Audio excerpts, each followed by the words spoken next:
Boy, Christmas brought so much joy. Couldn't wait for the presents and laughter. I couldn't sleep late at night, looking for Santa with lights. Those are the memories I still remember. Then I became a man, lost sight of who I am, but right in front of me was the answer. 'Cause on Christmas I feel joy, and I turn back to a boy. The answer is to stay young forever. This is not a Christmas, this is not a Christmas song. This is not a Christmas, this is not a Christmas song. This is not a Christmas, this is not a Christmas song. This is not a Christmas, this is not a Christmas song.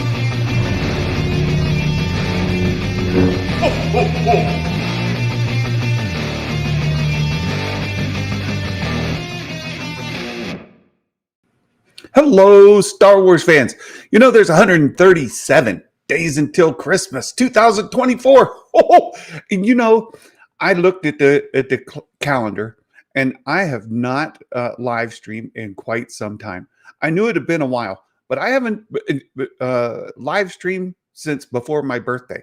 I'm a year older now since the last time we spoke. 57 years old. Can you believe it? 57. Santa's a sprite young age, but I've had a lot of stuff going on. You guys probably know I wasn't exactly thrilled with some of the reactions coming out of the Acolyte. I enjoyed it.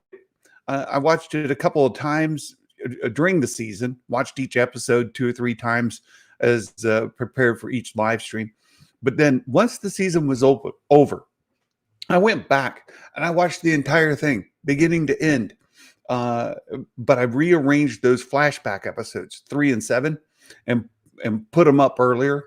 And I really enjoyed it. I think it is much better having more context.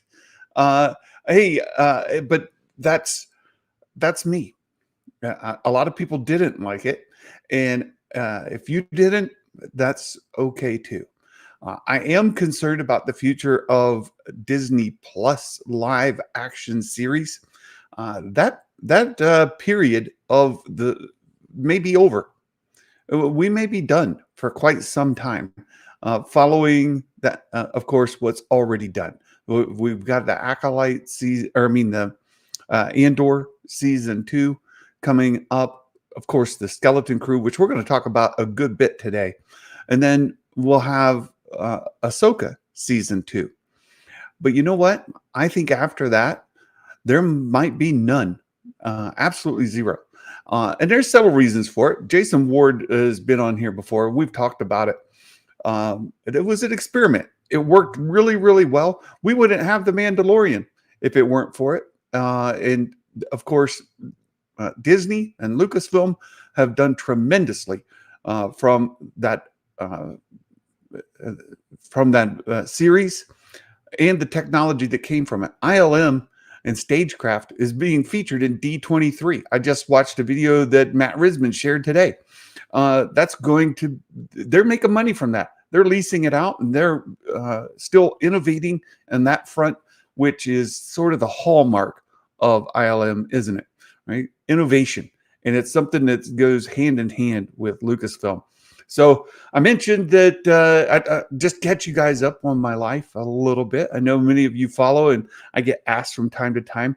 My dad is still getting around. He helps transport Amish around here, and he still needs some help around the house. We've hired a housekeeper to come once a week to help clean his house. My brother and I are taking care of that for him.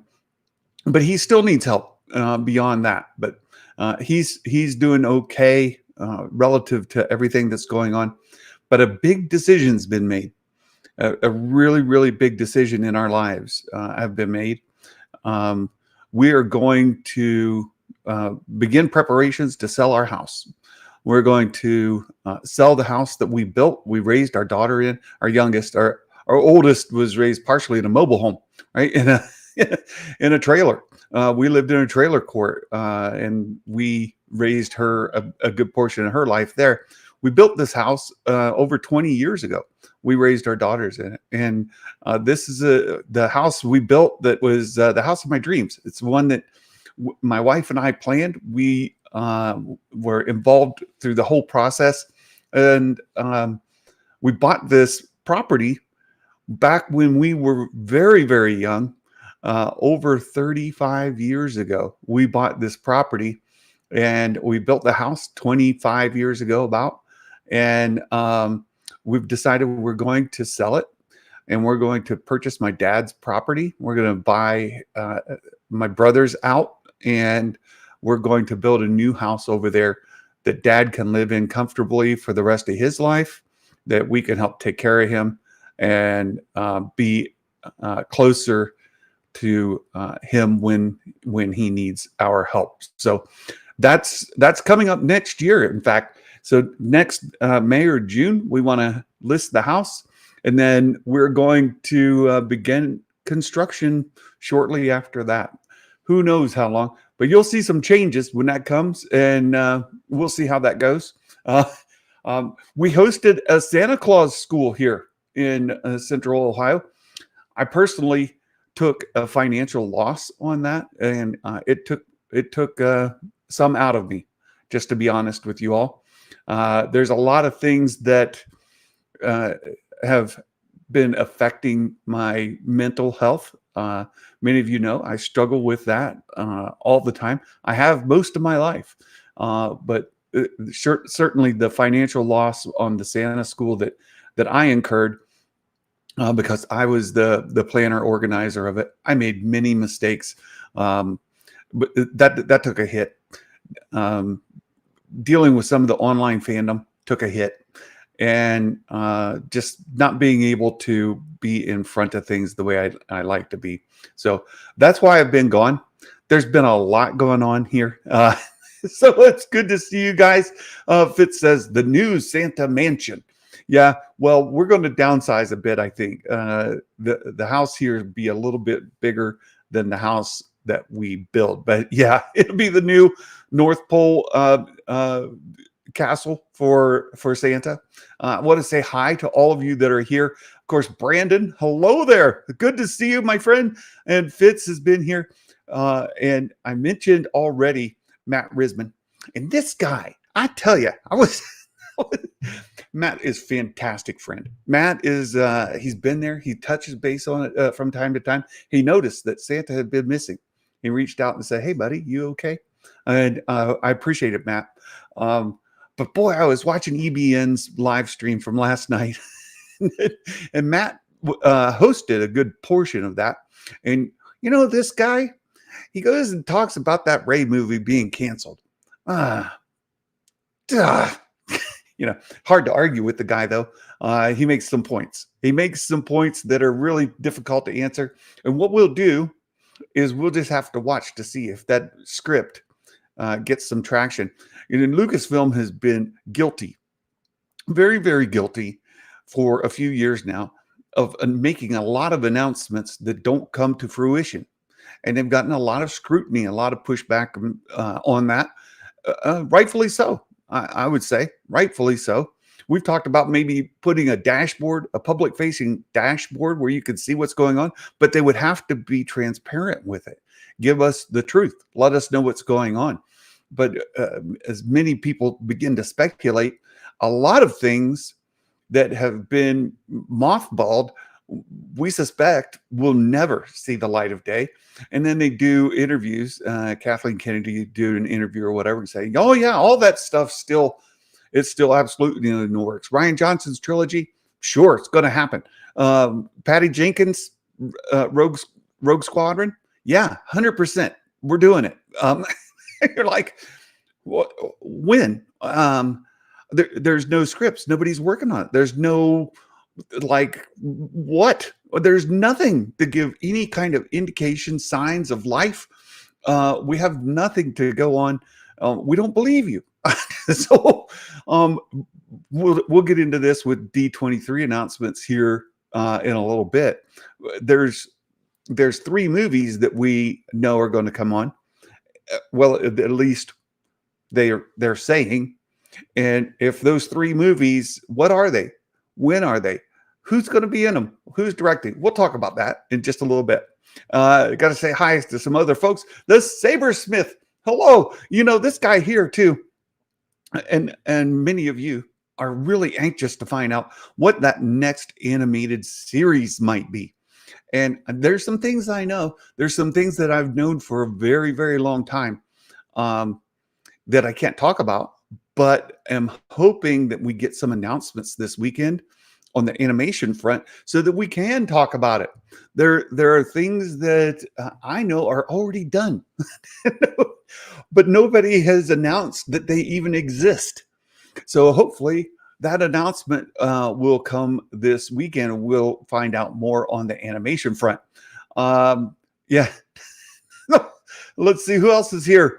We've got, oh, good to see you. This is, what's the name here? I don't know you anymore. Is it? I don't know what I can't make it. Oh, hello. This is a big fan. Been watching the past streams, but first time chatting. Thank you so much. You guys could do this show a big, big favor by just doing the things. The interaction that you have here during the streams is one of the best indicators YouTube has that we have an active community, that I'm not just talking to this camera right there, right? that there are people here and that you enjoy what we're doing. You can also help by liking the stream, sharing it to others, and let others people know that we're just enjoying Star Wars over here, and liking what you like, don't like what you don't like, and we can all get along. Brandon, hello. Who else is here? I see we've got just a few people here today. Of course, I've been gone for a while. Anakin, hello. Well, what an honor. Good to see you. Hello, Anakin. And Real Ben, there's another good guy. Checks on me from time to time, makes sure I'm doing well, and has been in touch. Let's see, who else is here? All the cool stuff. This guy here, David Tree. He's pretty awesome dude. He's also a turd, but anyway. David Tree, all the cool stuff. He's one person that has met Star Wars Meg in person and can actually identify her. Like, other people have met her, seen her in the street, bumped into her, and have no clue who she is. But Dave Tree, he met her and he goes, I know who you are. Based just off of, like, this guy's a sharp dude and he figured it out. But Dave, he owns this store, All the Cool Stuff, over in London. And one of the things I'm super, super excited about, you guys know, I've been looking for this thing forever. What did I do? This thing over here, the blurg. I have been absolutely championing that Hasbro come out with this guy, blurg. The blurgs have been around since the Ewok movies, way long time ago, before probably most of you were born. And those Ewok movies had blurgs in them.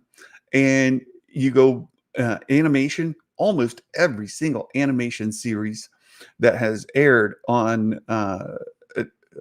for Star Wars has had blurgs in them. Certainly Rebels did, Clone Wars did, and we saw them in the Mandalorian season 1. We have seen blurgs throughout Star Wars, different planets, different worlds, different properties.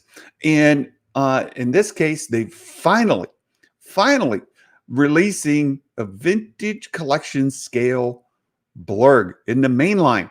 This is super exciting. And one of the things about this, and let me stop sharing my screen for just a moment, is I have a 3D printed and hand painted blurg that was gifted to me by X-Wing. Many of you may know him, X-Wing. He commissioned this for me, and I've got Quill riding on him there. This is a pretty handsome fella, right? This the folks that made this did a really nice job. One of the things you'll note about this blurg is while it's very well detailed, looks great, the scale is perfect, no articulation whatsoever, right? Can't do anything with this. It's a great model. And of course, I've got it sitting on the shelf most of the time there with Quill sitting on him.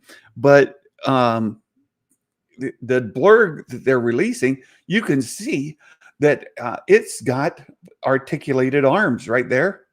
Look at that. Articulated arms. We've got articulated back legs and knees. Even the ankles here are somewhat opposable. The tail as well. So we've got a good bit of articulation in here. It also appears, just from some of the pictures that they shared, that the mouth opens and closes on it as well. I am so hyped for this. I ordered 3 of them. I ordered 3. That many. I ordered 3. And not only that, but I won one from my friend Baymax. Baymax lost a bet. And when he lost a bet, the bet was based on the Vintage Collection Hasbro Pulse HasLab project on the Cantina from A New Hope. We're going to talk about that a little bit too. But that Cantina from A New Hope, we had a bet that if it did not have as many backers as the Ghost, the previous HasLab project, Baymax was going to buy me a blurg. And if the Cantina had more backers than the Ghost, I was going to buy him a blurg. But so I bought 3 and won 1. How exciting is that? There's something else I want you to note about this guy here, right? And so it comes with the season 1 Mando. We have so many Vintage Collection Mandos. We've got them coming and going. They're everywhere. In fact, they're releasing another one from Mandalorian season 3 with the white jetpack. Basically the exact one that I'm going to show you here, except he's got a white jetpack. So one thing to note about this guy here, though, is he's got rocker hips, which allows him to ride this blurg. It's something that they've been doing on Vintage Collection figures for some time. They just haven't done it on the Mandalorian yet. So that's a new feature on the one included with the blurg. The other thing is, of course, it's the season 1 armor before he got his full Beskar gear. And the last thing is he's got this soft goods cloak. And you see this cloak here looks a little bit different than the one I'm going to show you. So here's one we got from before. And this guy here, he also has the soft goods cloak, right? It's a cloth cloak, but it's a little tattered and frayed at the bottom. There's holes in it and stuff, right? So this guy here, they're going to re-release him with the white jetpack instead of this one, because when he was running through the mines there, the tunnels, he picked up a white jetpack. So they're going to do that. We've got the soft goods cloak or cape with the one that comes with the blurg. And of course, this guy's got the dark saber, and he's got his vibro knife and all that. It's fantastic, right? Who doesn't love Din Djarin, right? I love the dude. It's a nice figure. So I'm going to get myself another. The problem with this, and it's one thing that I'm hoping, because they announced it, is with this comes Mando, right? I told you I bought 3 of them. Plus, I'm getting one. That gives me 4 more Mandos, right? Hopefully, they start selling these things just packaged as blurs, right? And you can box them with the Mandalorian. You can box it with, of course, they could put different cards on them, right? They could back it with, as I mentioned, the old Ewok movies, Rebels, Clone Wars, all of that. And you can also repaint them because blurs come in different colors. So Hasbro, thank you so much for the blur. Dave Tree, thank you so much for stopping in. It's good to see you, my friend. We'll get caught up here a little bit more. See, Rural Farm Boy made it. That's good. Yeah, keep expectations on the low side. Well, we'll have to see. Uh, uh, Big announcement for D23. Breaking news, exclusive.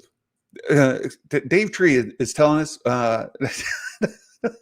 Zuvio, a Star Wars story. It's the next live action series from Lucasfilm, and it'll feature Constable Zuvio. And if you've never met our good friend, here he's picking on Martin Keeler. I mean, Martin has a museum dedicated to Constable Zuvio. It's called the Zuvium, which I have been able to actually tour the Zuvium.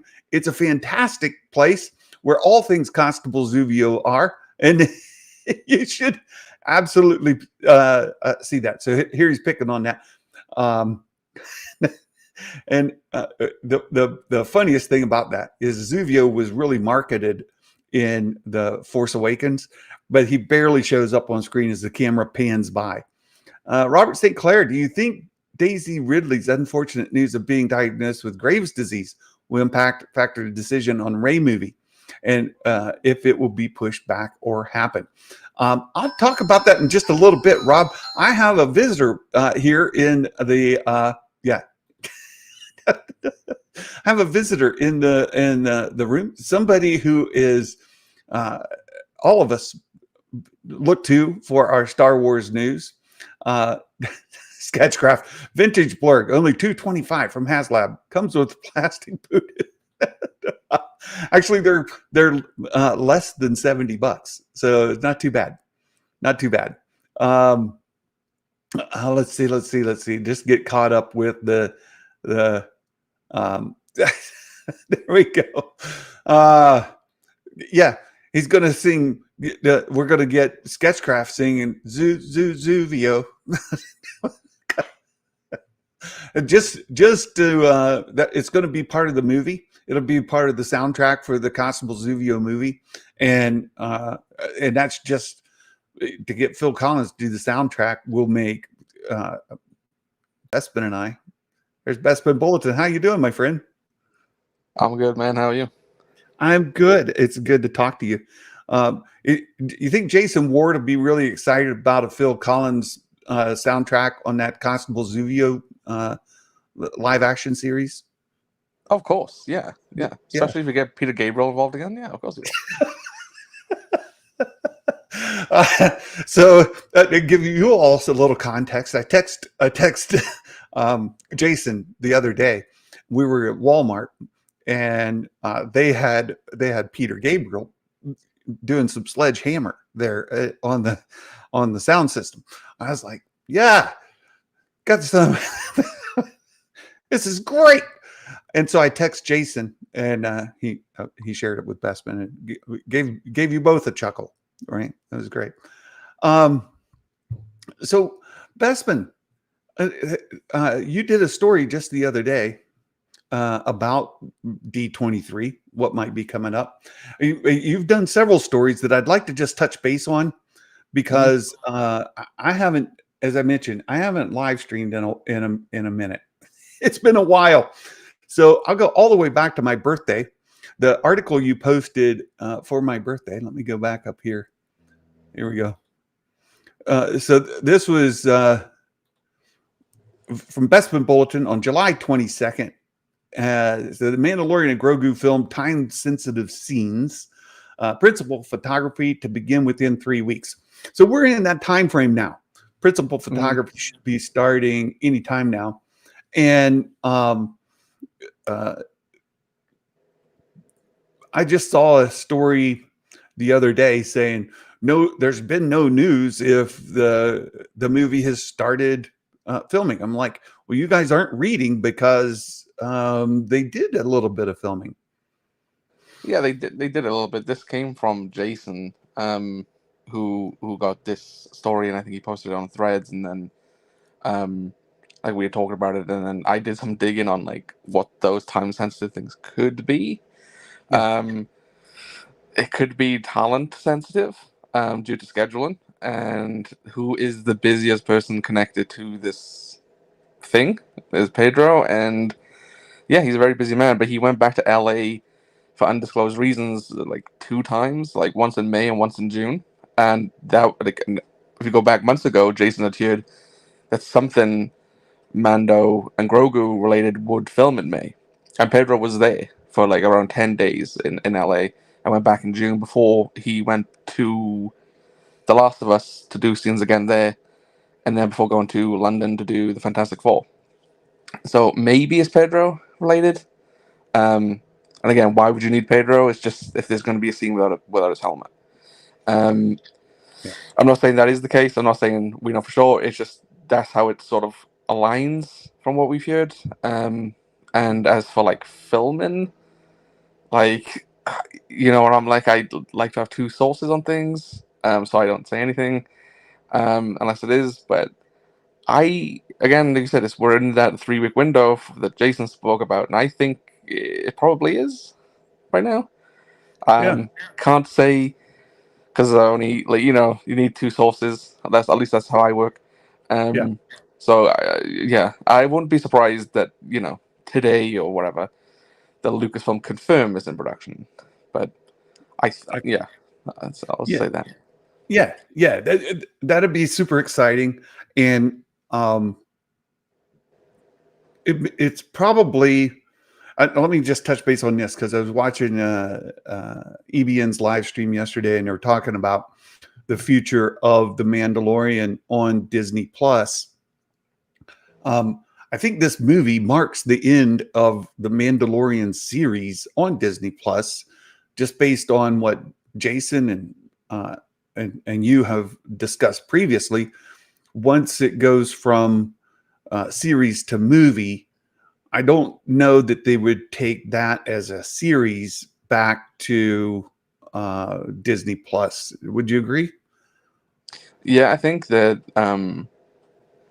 what we're gonna see with the movies related to like the Mandoverse thing is the end of it, right? Like whether it's titled The Mandalorian or not, the Dave Filoni crossover film, should be the end of it, Oh, and I don't know about that. no, but there might be an additional one on top of it, right? Like, so the thing I think Jason did before was if Mando and Grogu does well, they'll commit to a third. So this Dave's crossover and then another one, right? But so that's what I mean. So like the combination of it all will happen on the big screen.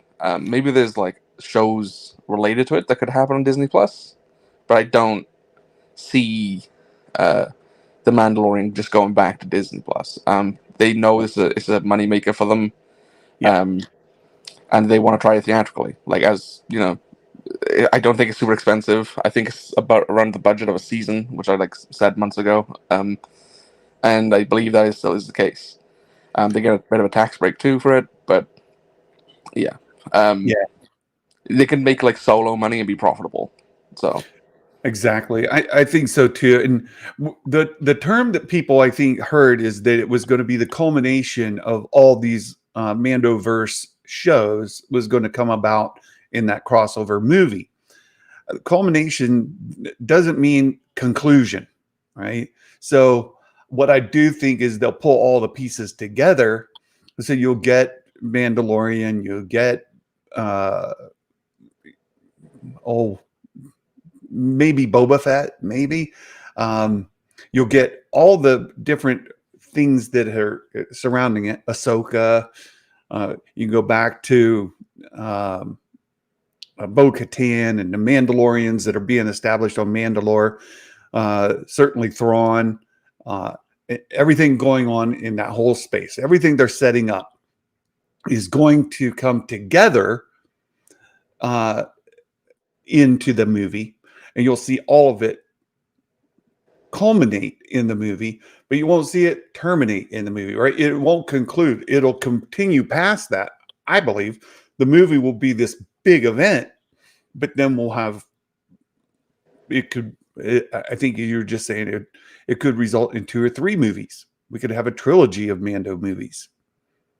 yeah, I think so. I think like it's just a thing that Jason said. I think it was after they first announced Mandalorian and Grogu that if if this one does well, they could do another one past the initially announced Filoni movie.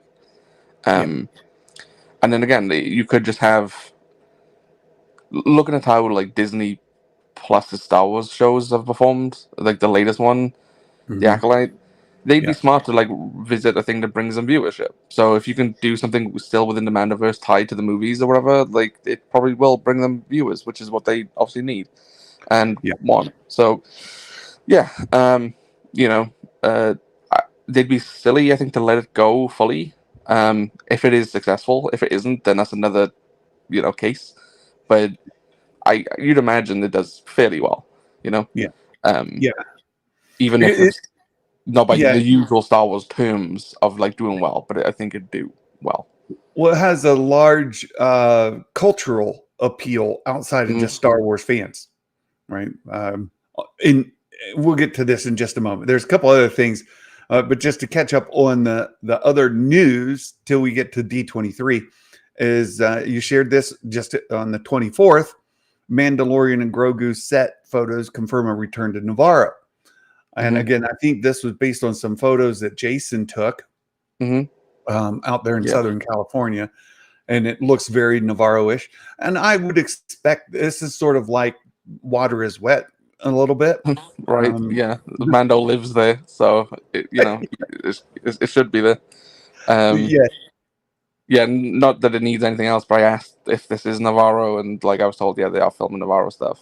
So perfect, perfect. And then ahead of D23, we're speculating about a trailer coming. I think for sure we're getting a trailer, and you will then for sure get a trailer.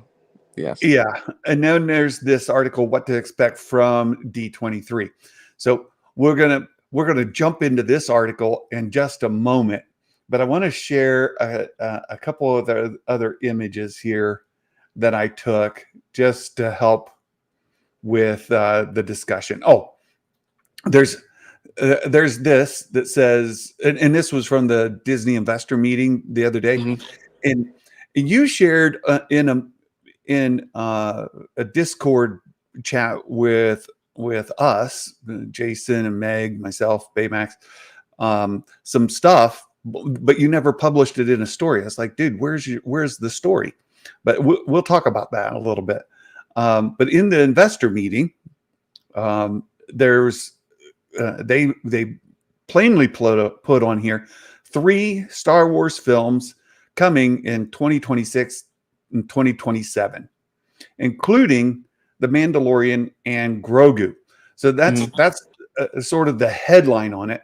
But then inside the investor kind of details, there was a slide that talked about Moana 2, Mufasa in 2025, and Captain America, Fantastic Four, Avatar 3, which Rob would be really, really thrilled about, right?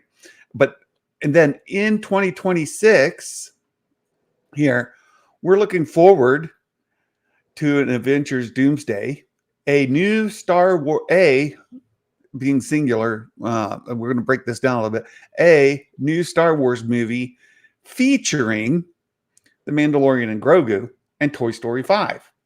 Now, I just note that these other movies on here all have titles, right? Mufasa, The Lion King, Captain America, Brave New World, Thunderbolts, Fantastic Four, First Steps, Zootopia 2, Moana 2, Avatar 3. But this one just says featuring The Mandalorian and Grogu, uh, which I think is just a placeholder so people know what that movie's about. I don't Hmm. think that's going to be the title of the movie. Do you think this is going to be the title, like The Mandalorian and Grogu, and we'll see that on all the marketing, or is it going to be, something with The Mandalorian and Grogu as part of it? Right now it's this pointing towards that it's still the Mandalorian and Grogu. Like I think the thing you're talking about, we're going to talk about, is the IMAX thing, right? And so I think it is the Mandalorian Grogu. That could change as we go. I hope it changes because I do not like the name, and No, haven't since day one. But at the moment, I do believe it's the official title, even if it's worded very weirdly in this.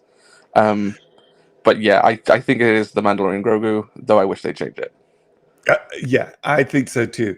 And Felonious D, good to see you.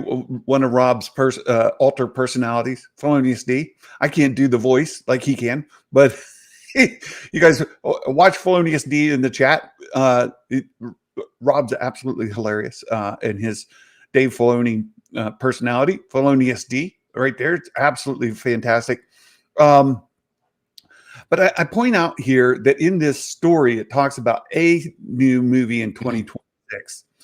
In the title, it says 3 in 26 and 27. So if there's one in 2026, that would mean there's 2 in 2027. What are those other 2?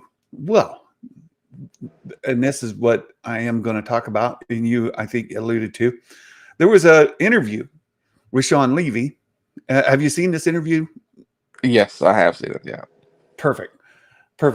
So we're gonna watch just this clip that I took from it. It starts at 46 minutes and 6 seconds into the video, where Sean Levy's talking about. Let's see. There we go. He's talking about working on Star Wars, and let me go back just a little bit. Okay, I'm going to mute this, but we'll be able to talk about it. So he's asked the question on the Star Wars front: is it being written, your Star Wars film, right? So are you writing? And so he answers. He says, "Well, you're asking the right questions. Let me think about it a little bit. Sort of, yes, maybe people don't ask follow-up questions. I can't talk about it a whole lot." And then he asks this great follow-up question where he says, what is Star Wars to you? Is Star Wars the Skywalkers? Is it the Force? What do you love about Star Wars? So his answer, the very first part of this, I think is 100% tell. He had already kind of alluded to it, but right here, he basically says, yeah, I'm writing a Star Wars movie, because he says, I'll say that the experience of crafting this story has forced me to think about that question. Huh. Well, there he's saying he's crafting a story. Mm-hmm. Pretty plain. Sean Levy's doing a Star Wars movie. What is that movie? Is the kind of the context of it, and where he answers this is really well too. He says there's only so many times that Star Wars movies can revisit the same time frame, right? And so he's kind of saying, I don't want to be forced into that kind of narrow lane. And he says he's not interested in doing that, and he doesn't want to do one that has to serve another movie. He wants to craft something that felt organic to him in both tone and characters. So it raises the question: what movie would Sean Levy be doing? And I think you speculated on this in your story, did you not? In the thing I wrote about what to expect from D23, I thought maybe there's a chance he comes out at D23, or at least because Lucasfilm have never confirmed that Sean Levy is doing a Star Wars movie. Sean Levy has said multiple times over the past 2 years that he is doing it, as he just said. But they've never confirmed it. At the moment, he has the biggest movie in the world currently with Deadpool and Wolverine. So if you're Disney and Lucasfilm, you sort of want that good PR of like, this guy who's got a movie that's about to cross $1 billion is going to helm a Star Wars movie. Like, that's good PR for them. Good PR for Lucasfilm. So it feels like a no-brainer that would happen.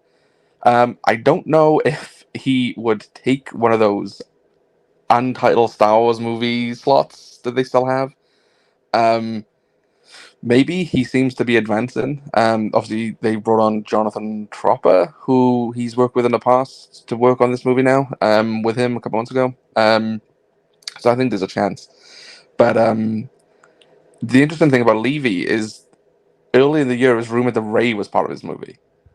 Right. That's where I was leading to. So good job. Yeah. Yeah. So The way he talks about it, though, is that he doesn't want to be tied to things of the past, and obviously that would be that, right? Rey would still connect to the Skywalker sagas and all that comes with it. It's also he's using terms that was used by James Mangold and Taika Waititi. Both of them said that they don't want to be changed to a movie or trilogy, like whatever it was, anything that came in the past. Like that's why Mangold wants to go back to the beginning, the Dawn of the Jedi, and that's why Taika's was assumed to be not tied into the Skywalker saga. This is the timeline we've been in for a long time.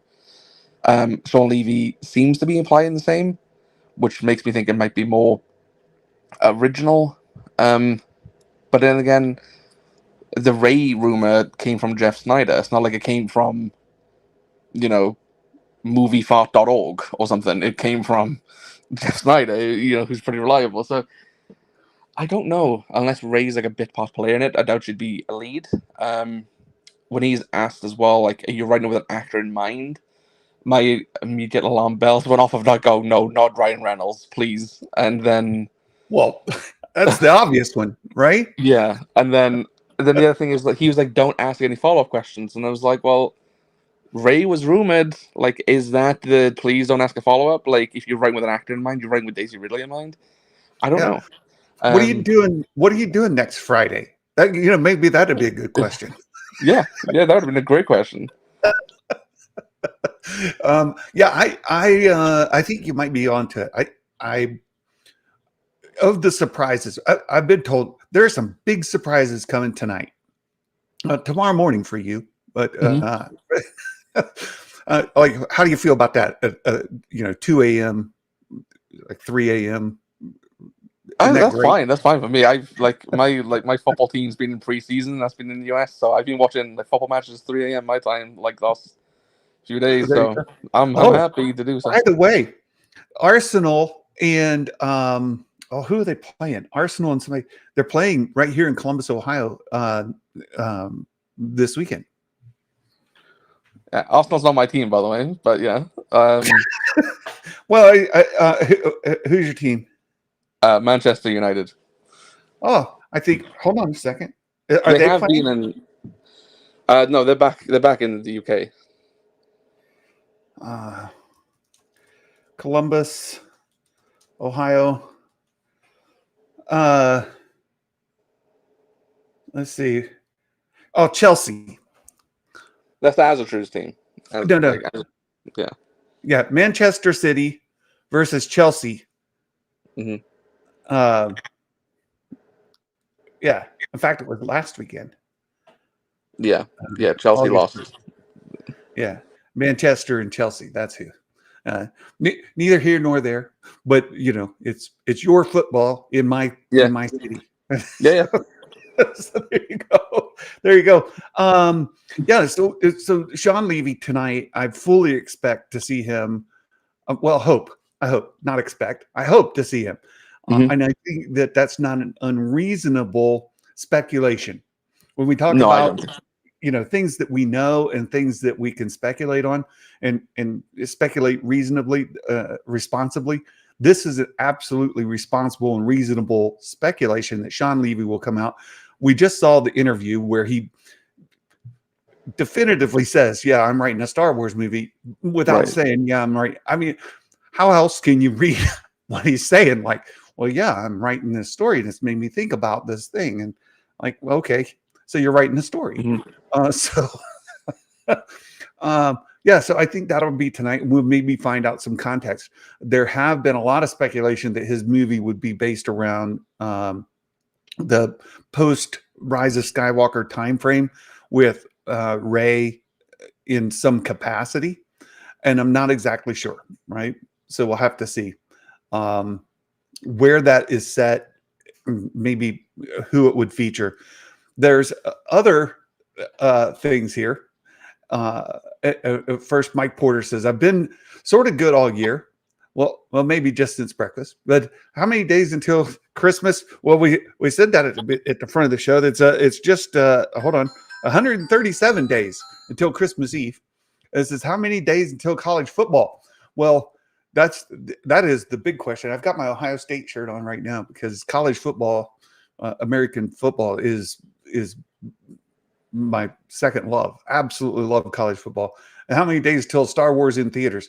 Well, 2026, Mike. So you write about the movies here, Sean Levy and more. They're going to announce. They've announced 3 movies are in the works. New Jedi Order. That's Charmin Obaid Chinoy. That's the Rey movie. That's the Rey movie,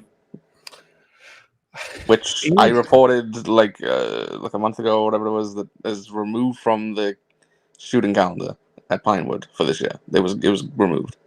Yeah, well, with them saying we've got 3 movies, 2 of them are in 2027. I wouldn't expect it to be on the shooting schedule for this year, or maybe even not next. You know, well, on the Disney put out a updated release calendar the week after Comic-Con, and the 2026 dates are still there for 2 Star Wars movies. But that's neither here nor there, because they do this. We could know a project's been delayed. We could know a project's been indefinitely delayed, and it'll still be there. Like Rogue Squadron, we knew Patty couldn't do it for a long time, and it was there till maybe the year was due to release in 2023 or something. It was there a long time. Before they removed it.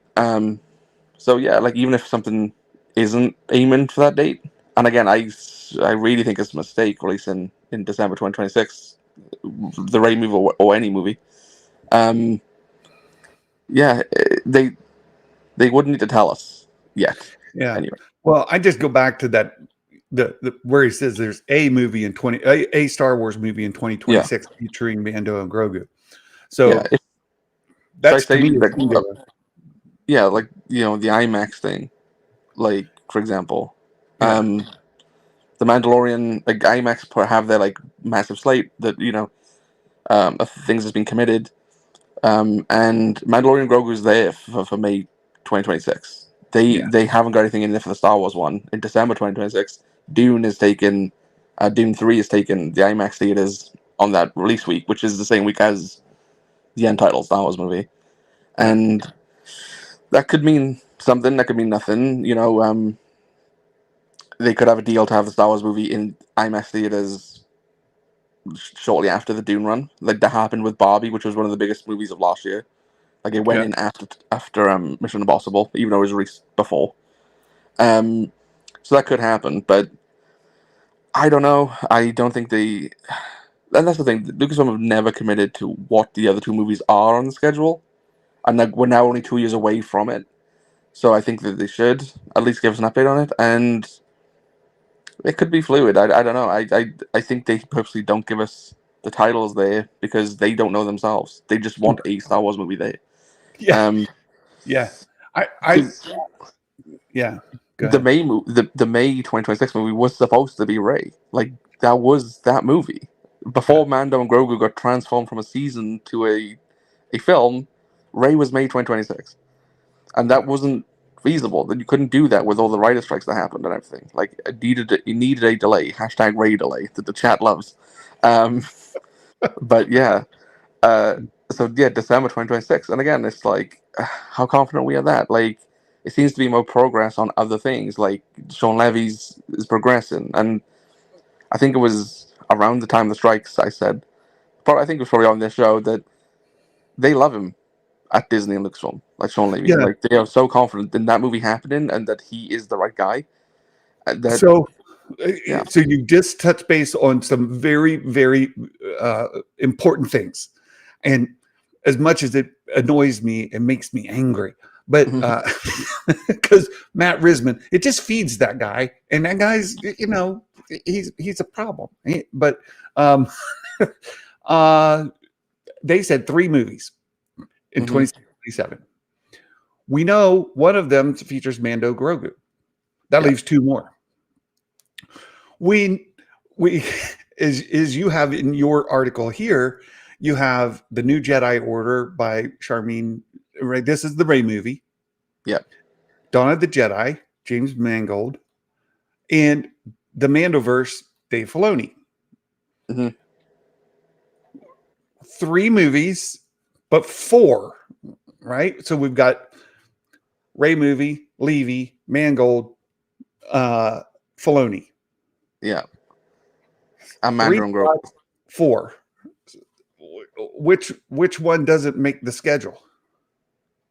Filoni's. Filoni's is the furthest away.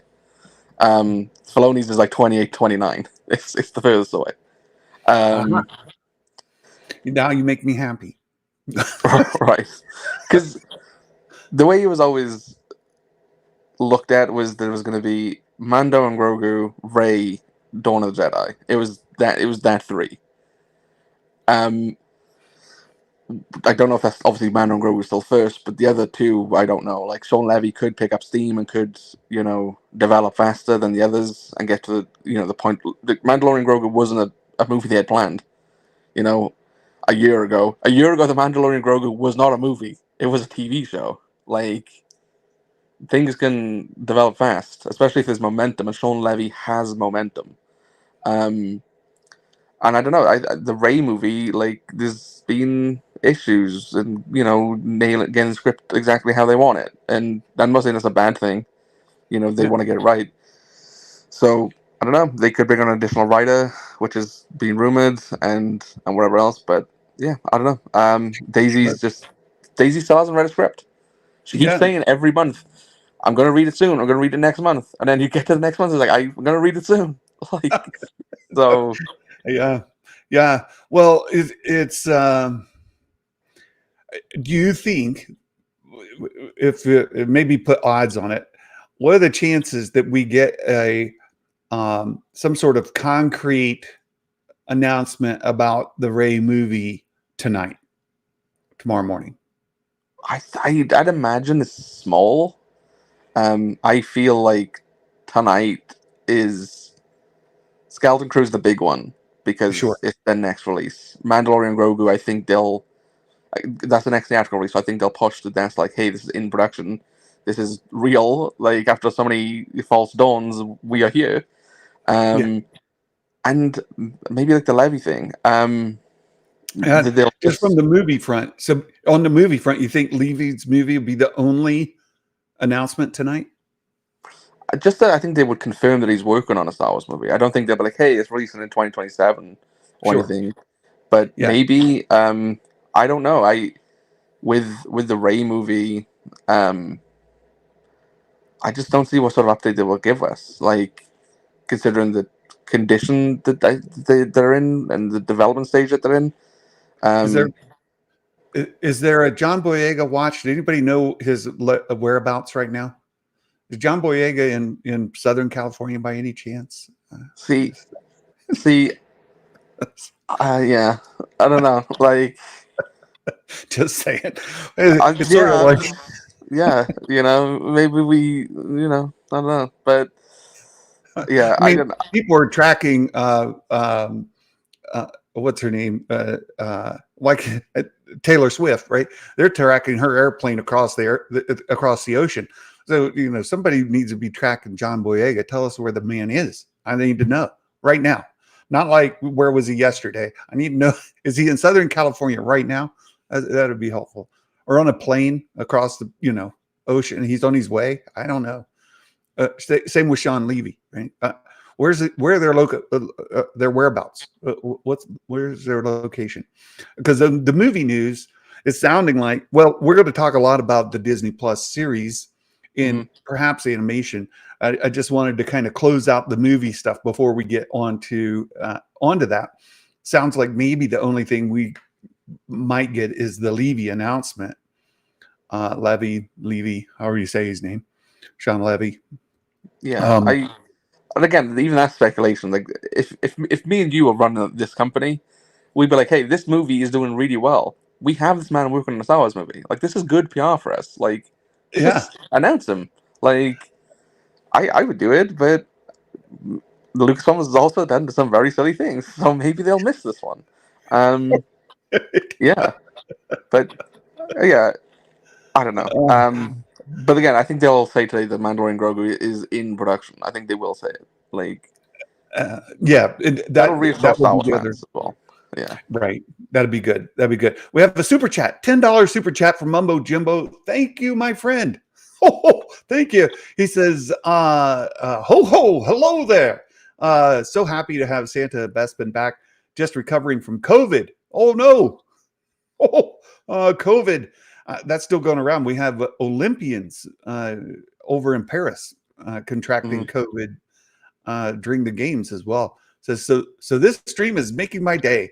I'll have to rewatch the rest. December 3rd is so far away. I just hope it's worth it to talk about the Disney Plus Skeleton Crew. We're going to talk about that very, very soon. I think to talk about Mando Grogu is in development, will be an announcement. Maybe some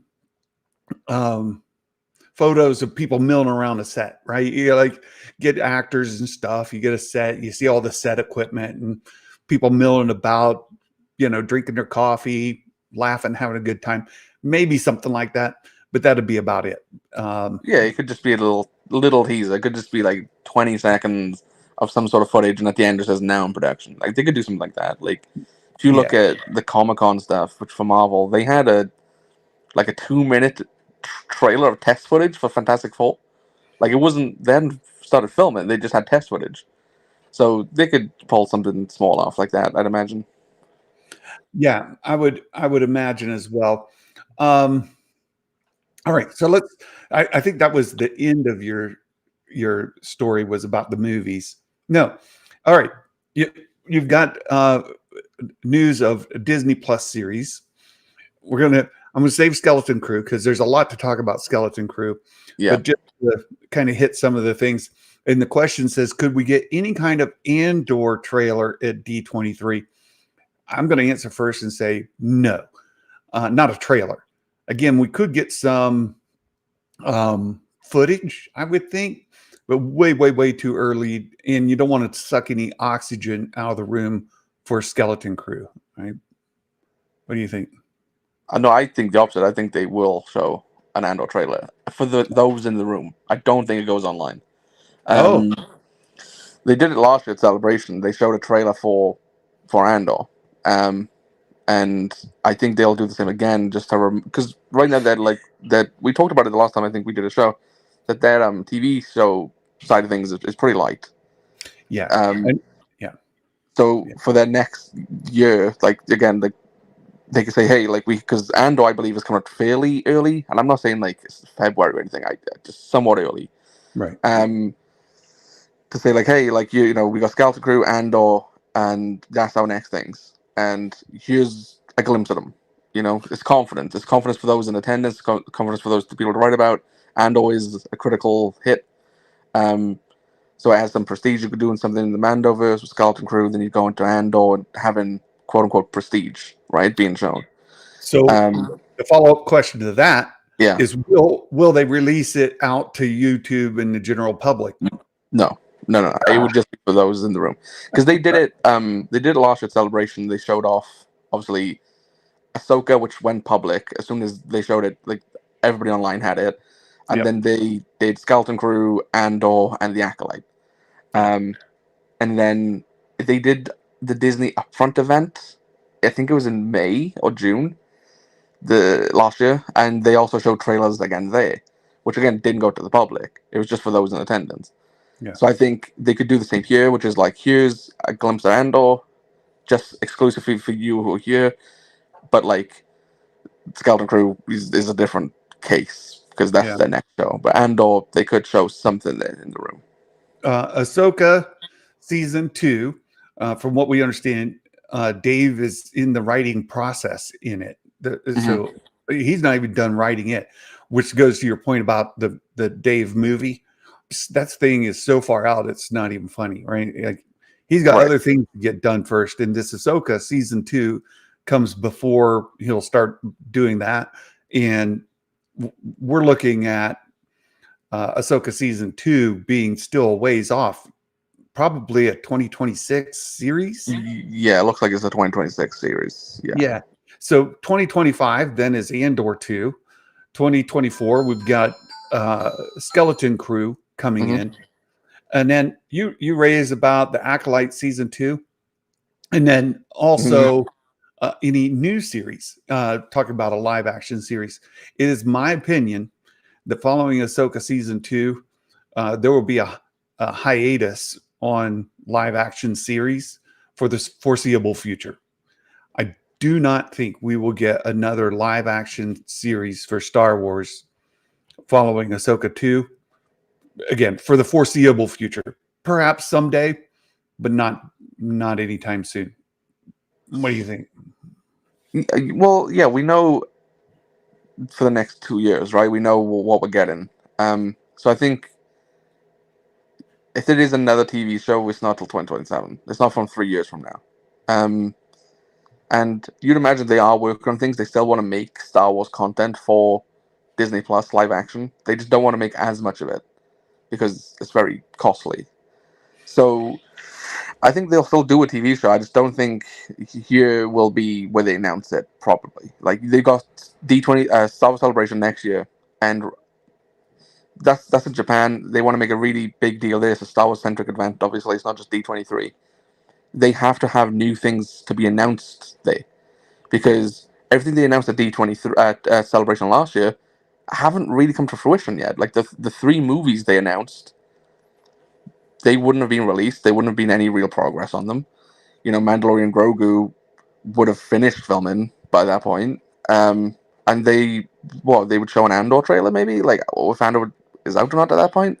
They'd have more. They'd have to have more to say to please those who attend. So I think there's when you maybe get like a new TV show announcement of some kind. Maybe. But again, that's in 2025.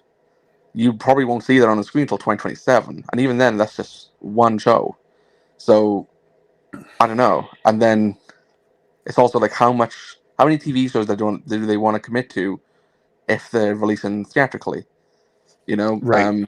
One of the things that Bob Iger has been speaking about recently is how subscribers on Disney Plus is going up because of movies, right? Like you see the Right. release of Inside Out and Deadpool 3, Right. and people Exactly. are joining through the excitement of that, and they anticipate even more will subscribe to see those movies the new movies once they arrive on the platform. Exactly. So yeah, if there is 2 movies in 2027, do they bother doing it? Maybe not. Yeah. I tend to think that. I tend to think that from a live action series, it's like Star Wars, Marvel, we're probably at the tail end of that experiment, as Jason likes to call it.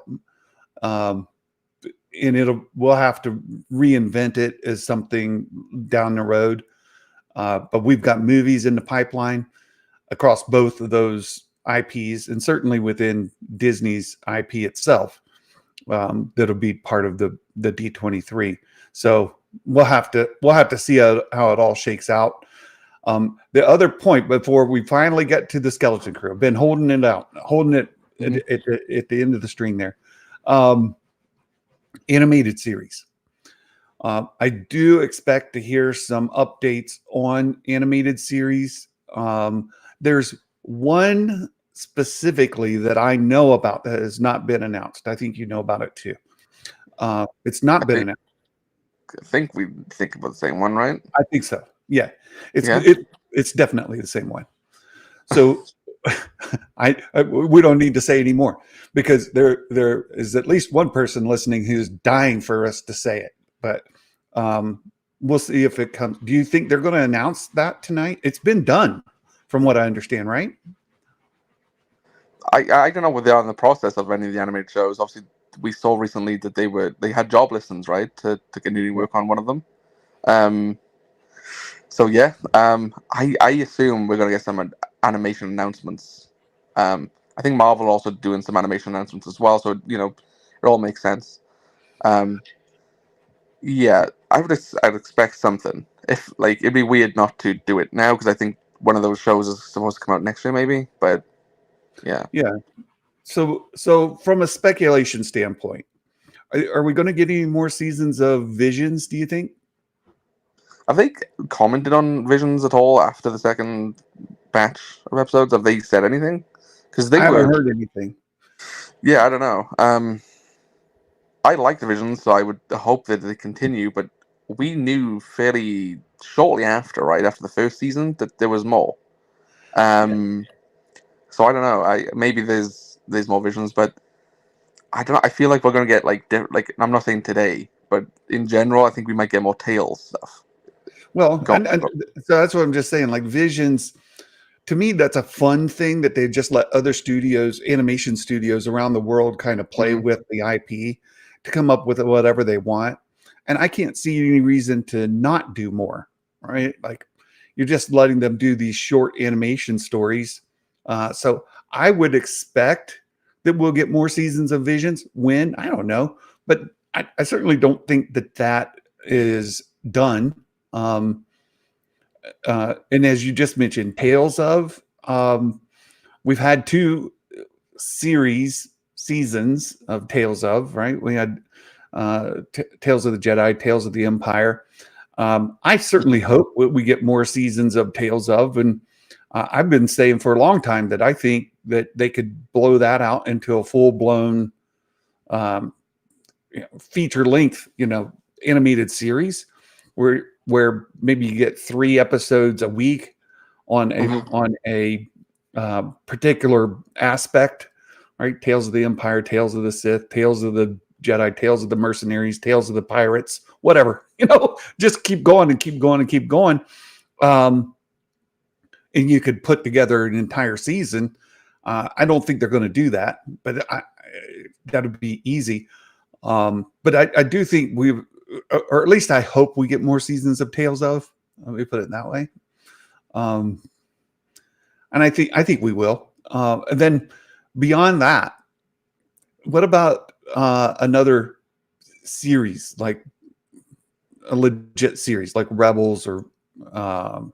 I think there's been rumors before online, that there's maybe more to do with a clone or clones. Maybe. I think that was a rumor that was going online a few months ago. Maybe. I didn't keep up with Bad Batch, so I don't know if there's anything ties up into that or not. Maybe. But yeah, I won't be surprised if there's more than one anime show in the works. Just to keep Star Wars content afloat on there and to keep Star Wars fans satisfied.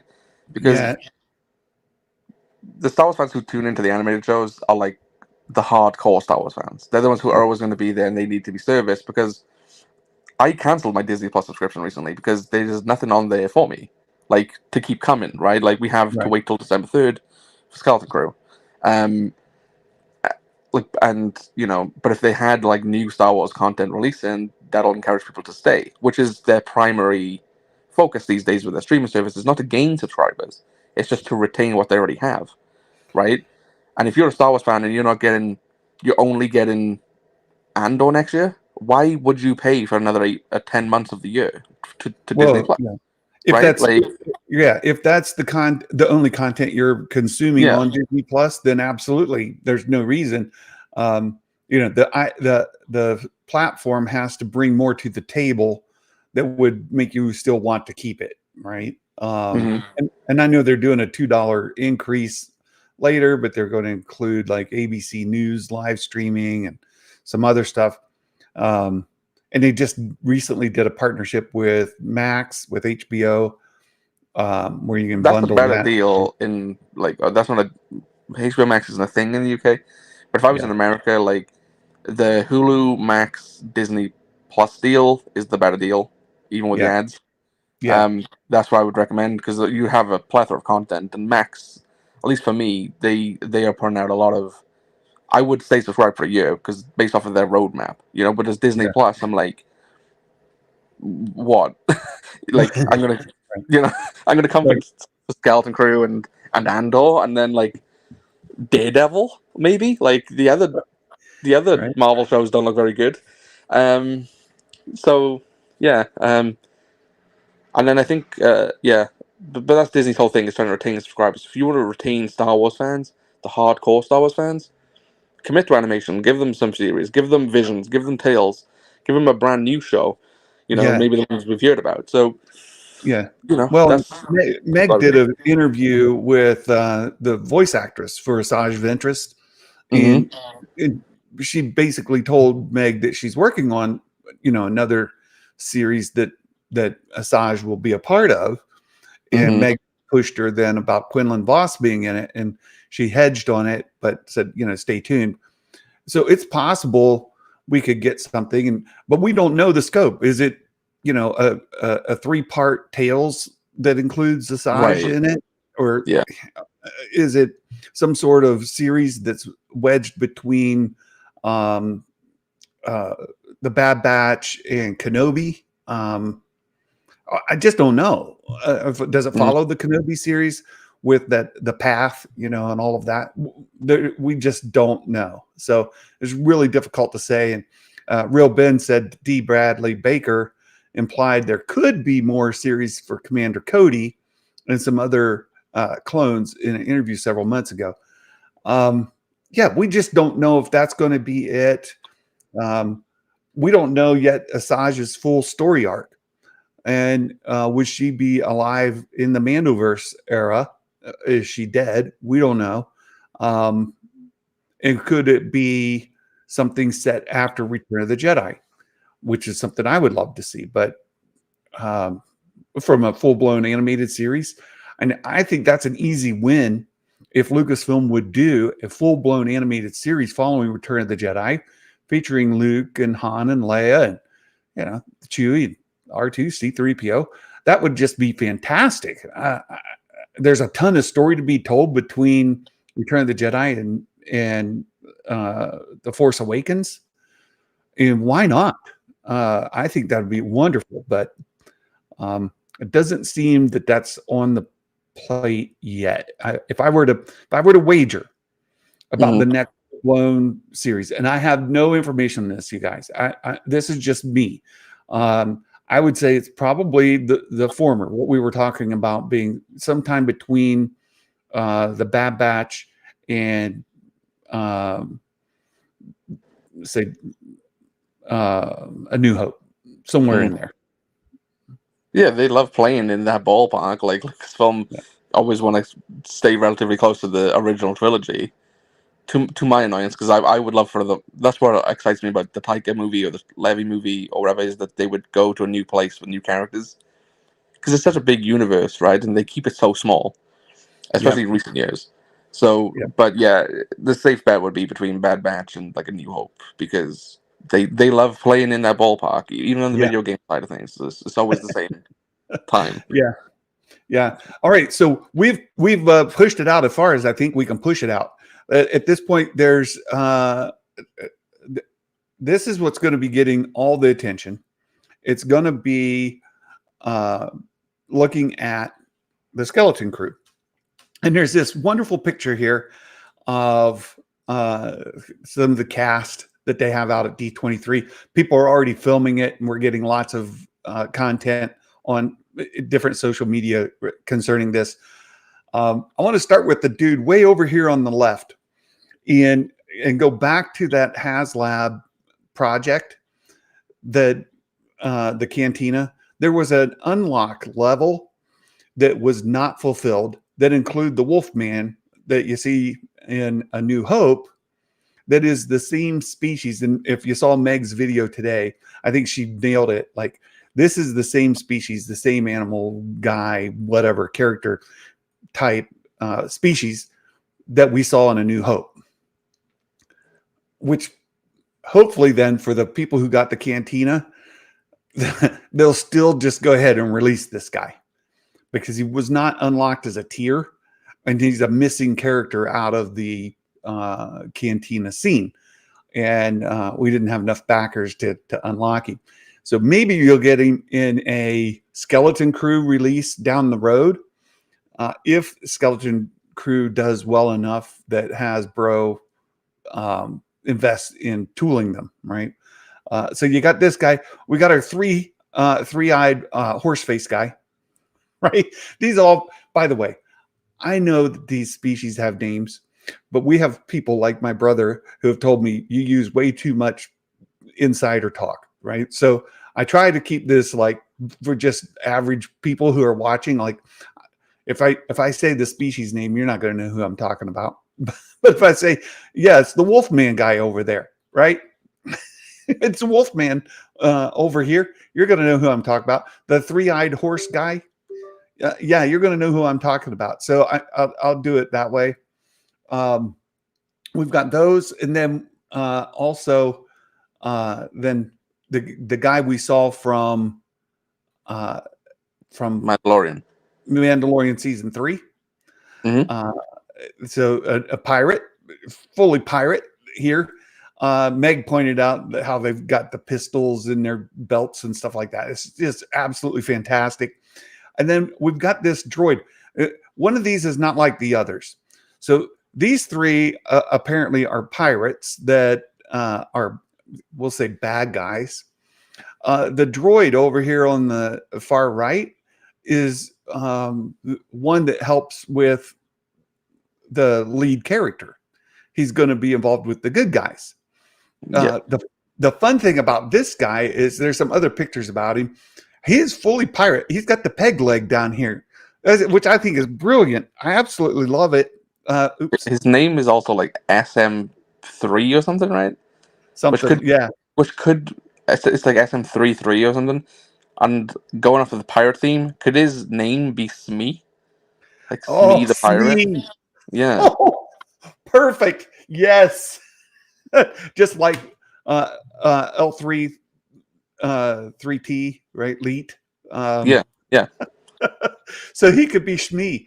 I love it. Yes. With the peg leg. Absolutely perfect. This series could be lots of fun. At this point, I have lost all trust and faith in the fandom online to think that it's going to be well received by Star Wars fans universally. This is going to be, they've told us, it's going to be more Goonies-esque than any other thing that we've seen in Star Wars. And some people are going to think that it is cheesy. They're going to say that it's cornball, campy, right? And they're not going to like it. And it's got kid actors, and they want to see, younglings don't know killed by lightsabers. how talented those kid actors are going to be either. Exactly. I have high hope. I think I'll enjoy. Look, I've enjoyed everything on Disney Plus for the most part. All the live action series. There's not a single live action series that I would say I wish did not exist, or that I, disliked so much that I quit watching it. I liked all of them enough that I would go back and watch any of them again. All 3 seasons of Mando, Boba, you name it. I'll watch all of them and enjoy them. Certainly enjoy them more than Attack of the Clones. That's just me, though. But I think I'll enjoy this. I fully expect to enjoy it, and it looks fun to me. I want to enjoy it. Like when I saw the trailer at Celebration last year, it was my favorite trailer that I saw.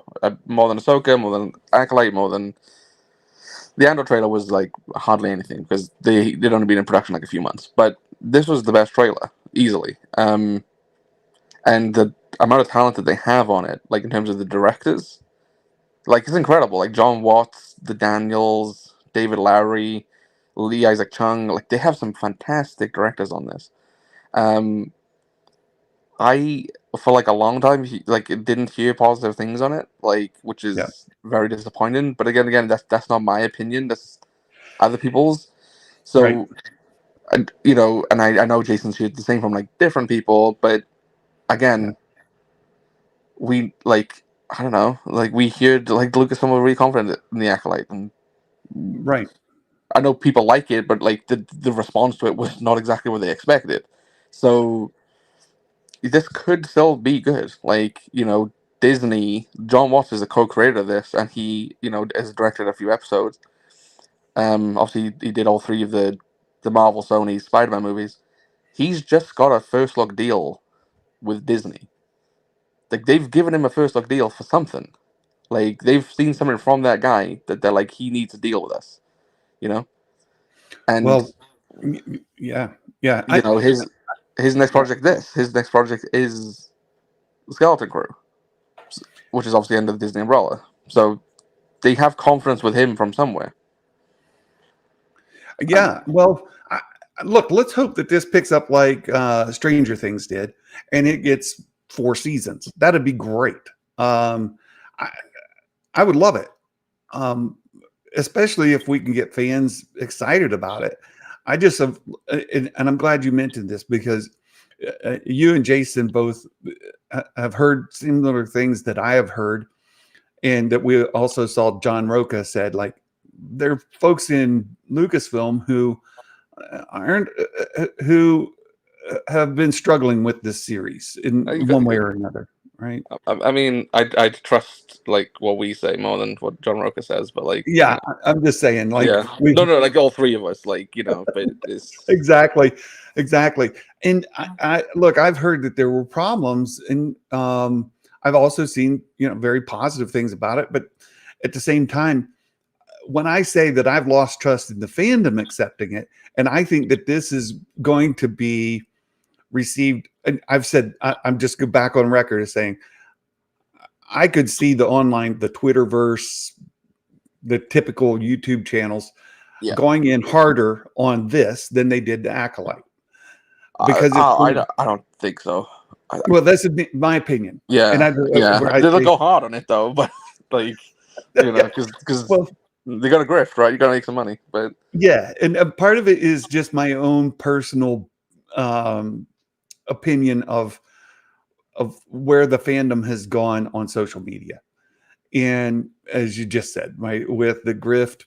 But look, and I'm not taking anything away from people who genuinely did not like the Acolyte. I mean, no. who hated it. And look, I get it.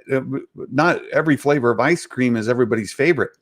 And the peanut butter, if you're allergic to it, you can't consume it at all, right? It's just not for you. I get it. Not every flavor of ice cream is for everybody. Not every flavor of Star Wars is for everybody. And if the Acolyte wasn't your jam, that's not your jam. I get it. At the same time, the people who have been asking for lightsabers and the Force and Luke Skywalker and Darth Vader chopping down younglings, this is not your series. This is not going to be the series for them, and they're going to say, "This is not my Star Wars," right? Like, is it even going to feature the Force? Is anybody going to use the Force? Maybe, right? Maybe. We've heard some things about possibly what's his name? Jodna. Yeah. Being a former, he was a is. former Jedi, right? An Order 66 survivor. So maybe he'll use the Force, but I'm not expecting lightsaber fights and he uses the Force in the trailer from last year, right? Like, doesn't he use it to like lift a key or something? To like the Skeleton Crew kids are like in a jail. Like, I think he uses the Force to like either open the door or to use a key to get him out. Maybe. I can't remember. You might be right. Which raises another question. They show the trailer tonight. They're going to show the trailer tonight. Are we going to get to see it? Are they going to finally release it on YouTube proper? On Disney Plus or anything proper? Release it to the public? I believe so. I think this is their big boy today. Marvel are going to focus heavily on Agatha because that's their next show, but they're also going to focus a lot on Daredevil, I believe. But for Star Wars, this is it. This is their big guy now. This is all that's left. As you can see, they have a little booth there, like at D23 to promote it. The Neil actor said that it's going to be released before he changed his Instagram post and edited it. This is going to be the one that hits. This is because I think if you do things that are exclusively for those in the room, you need to satisfy those at home. And I think that giving us a Skeleton Crew trailer, only 4 months out now from release, that's the time to do it. Because then you'll probably get a second trailer in like October. I hope so. Yeah, I think you'll get it today. My I question really, is, really hope so. Is it basically going to be the same one from Celebration last year? Because the Acolyte teaser was basically it was a few different shots, but like it was basically the same. Kind of most certainly, right? I would think so. It was a good trailer, so it gives you the vibe of what the show is. When they're going for the ambling aspect and feel. I think that comes across well in that first trailer. The kids don't really speak in that trailer, which makes me wonder, like, how the kids perform in the show, right? Yeah. Um, Yeah. Yeah. but yeah, no, that first trailer they showed last year, like, it might not be exciting to all of us who've already seen it because it leaks online. But Yeah. it's a good trailer, and most people wouldn't have seen it. The masses hadn't seen it, so it's a good Well, introduction. I hope we get to see it. And look, I want it to be a success. I would love for more people to fall in love with the Acolyte. I enjoyed the Acolyte, and I would absolutely love to see a season 2, a season 3, a season 4 of the Acolyte. I'm perfectly happy with Leslie Headland leading that series. I have no problems with it from that perspective. I have my criticisms of the show. All right, there are things that I don't like personally because there are certain themes and there are certain archetypes that appeal to me as Mhm. an individual that I prefer. But at the same time, the series has left enough open for me to want to see more. But that's me. If the fandom at large doesn't want to see it, and it doesn't make sense for Lucasfilm to see it. And as I've said, I really think that we might be on a long-term hiatus from live action following Ahsoka 2. That Mhm. experiment might be done for the foreseeable future. If not, I hope that the Skeleton Crew is, as I said, the Stranger Things of Star Wars that people want more of, and we get a season 2 in a few years. But you got to think about those child actors; they'll be adults Yeah, they in 5 they years. filmed this like a couple of years ago, so the kids look different now. Yeah, Like they filmed this what in 2022? They filmed it. 4, 3, the same year as Ahsoka. They Yeah, filmed, side by side, essentially, right? yeah. Because Ahsoka filmed from when to when? I Like can't remember. I think Skeleton Crew wrapped up in the January of. Ahsoka wrapped up in a November. The Skeleton Crew wrapped up in a January. And what Okay. year was then? That must have been. Yeah, so they 23, filmed in right? 2022. They filmed in 2022. So the Yeah. kids are already 2 years away from that. And when you look at Stranger Things kids, like between seasons, how much they've grown up, like, yeah, these kids are going to shoot up. They're not going to be these little like cute dudes that they are currently. Yeah, if they were to shoot another again, like Skeleton Crew doesn't have a second season in production, doesn't have the scripts. So if they did have to get into production on it, it'd be like late next year. And again, the kids are a year older again, so yeah, like Yeah, they'll be 5 years older, 6 years yeah, older, right? yeah, So, with if you take somebody who was 13 and put 6 on it, they're young adults. yeah. So I really, you end up with a season 2 where they're 20-year-olds, Hmm. or late teens, 18, 19. The ship may have already sailed as far as like a season 2 that would naturally fit onto it. But as we mentioned a little bit ago, and just kind of wrap the Skeleton Crew up a little bit, is to say that Filoni movie was supposed to tie in all these little pieces from the Mandoverse. So bring in Ahsoka, bring in the Mandalorians from Mandalore, like under Bo-Katan, bring in Din Djarin and Grogu, perhaps Boba Fett, and all of those pieces together with Thrawn into this big movie. Would it also include the cast of the Skeleton Crew?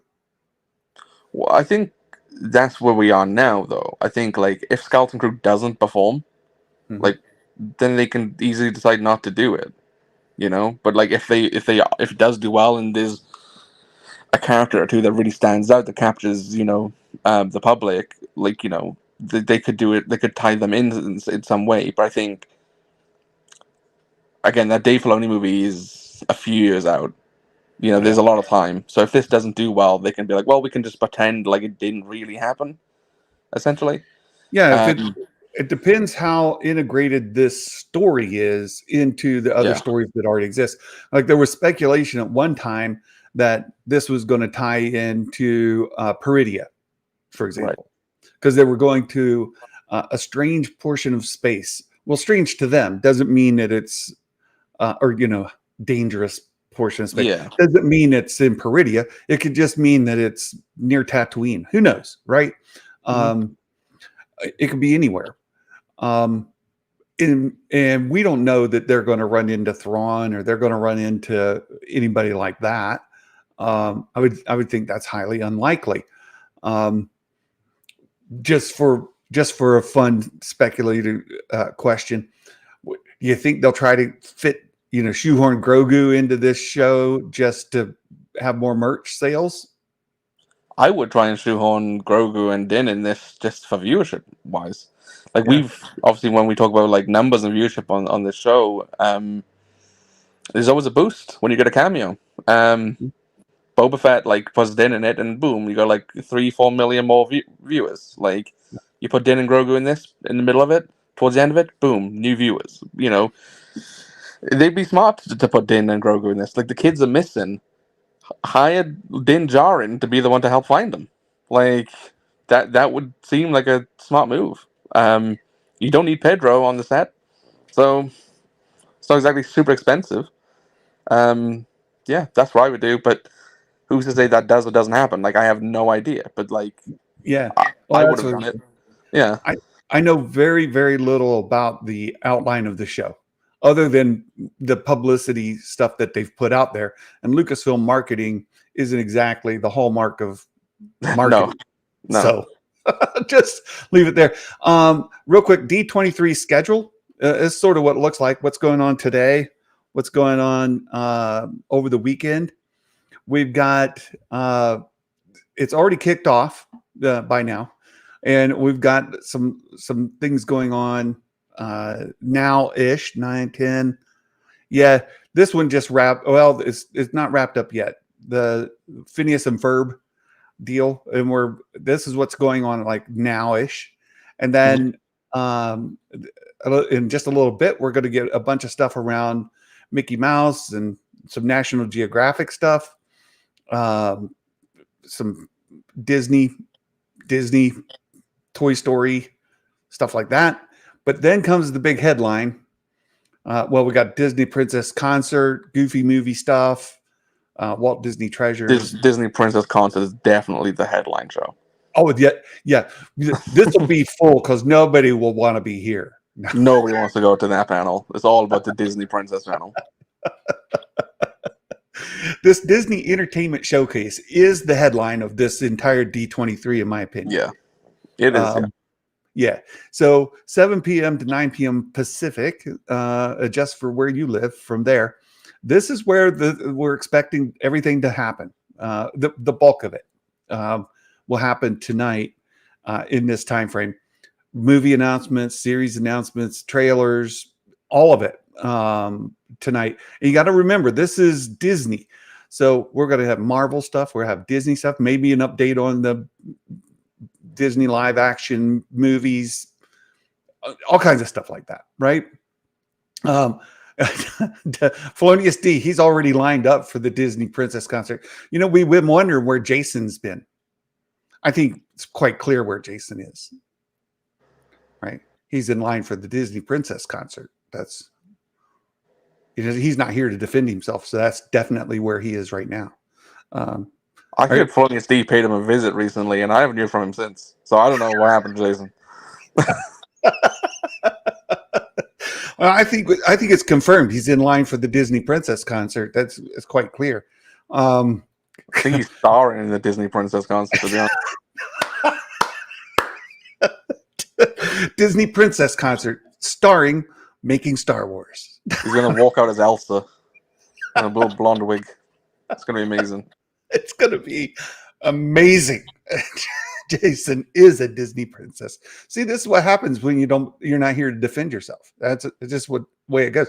I've hazed you oftentimes when you're in the chat and you won't come on the show. I'm like, fine, I'll pick on him.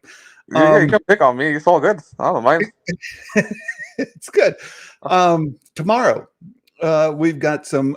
You notice that the Honda Center doesn't have anything else ever, but there's some Disney costume contests, Grey's Anatomy, Abbott Elementary. So this is like Hulu content here. Bunch of stuff from historic Disney stuff. Marvel animation sneak peek. I think this will be sort of the big thing tomorrow that's going to hit. This Marvel animation sneak peek. There's not anything called Star Wars animation sneak peek on the schedule. No. Anything Star Wars will be at the, for new stuff will probably be at the entertainment showcase. Yeah, it'll be tonight. So I was hoping that there would be something like Marvel animation sneak peek followed by Star Wars animation sneak peek. No, Marvel have a lot of animation stuff in the works though. That's why I think they have to have their own panel, because they've got like a Spider-Man show, What If Season 3, Marvel Zombies, Eyes of Wakanda, X-Men 97 Season 2. They've got a bunch of stuff. It does need its own panel. Felonious D. No worries. He's right here in my trunk.